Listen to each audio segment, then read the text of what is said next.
আজকে আমরা চলে এসেছি বাতাসি পিএসএ ক্লাব, যেখানে পুজো মণ্ডপ তৈরি হচ্ছে। তো তোমাদের সাথে কিছু শেয়ার করবো আর কি, যে কত দূর আমাদের পুজো মণ্ডপ রেডি হলো, যেহেতু মহালয় হয়ে গেল, বেশি দিন নাই আর দুর্গা পুজো। তো এই সেই মণ্ডপের প্রথম গেট, বাঁশের কাজ হচ্ছে পুরোটাই, বাঁশের বাতি বানিয়ে ওগুলোকে ডিজাইন করছে আর কি। খুব ভালো লাগছে দেখো। তো প্যান্ডেলে যেহেতু কাজ চলতেছিল, তো কাউকে ঢুকতে দিচ্ছিল না ওই জন্য ভিতরের দিকে। তো আমরা অনেকক্ষণ বলার পর, অনেক রিকোয়েস্ট করার পর ঢুকতে পেরেছি, শুধুমাত্র তোমাদের সাথে কিছু শেয়ার করার জন্যে আর কি। তো তোমরা দেখতে থাকো।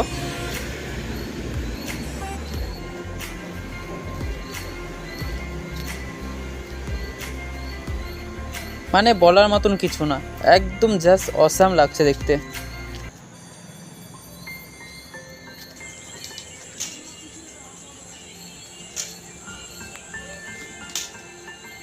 এগুলো দেখছো সব বাঁশের ডিজাইন করা।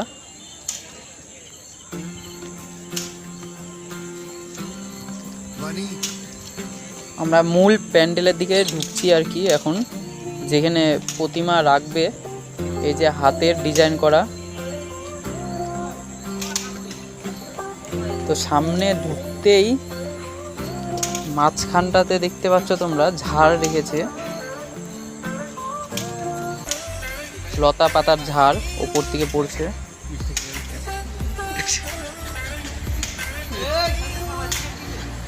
চারো সাইডটা খুব সুন্দর সাজিয়েছে, প্রকৃতির ছোঁয়া যেন পেয়ে গেছে প্যান্ডেলটার মধ্যে আর কি।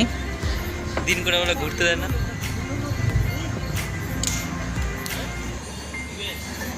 তো আমাদের এই পুজো প্যান্ডেলের থিম হচ্ছে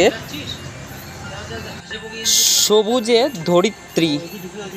সত্যি সবুজে ধরিত্রী নামটা যে রেখেছে প্যান্ডেলের, সত্যি খুব সার্থক হয়েছে। কারণ প্যান্ডেলের প্রত্যেকটা কোনায় কোনায় সবুজের ছোঁয়া লেগে আছে আর কি। তোমরা সামনের থেকে না দেখলে বুঝতে পারবে না আর কি, তবুও আমি তোমাদেরকে যতটা পারছি দেখাচ্ছি। এই যে